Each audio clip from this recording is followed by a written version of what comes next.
கனவா இவள் கதலியா மனதை கிள்ளும் மதலியா என்ன லுக்கு உன்வாயால் என் பேரை நான் உச்சரிக்க வேண்டும் வாய் கிழிச்சிருவேன்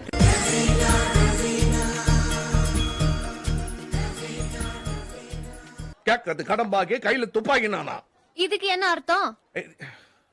நீங்க என்ன எல்லாத்துக்கும் கேள்வி கேட்டுங்கிறீங்க பழமொழி சொன்னா அனுபவிக்கணும் ஓ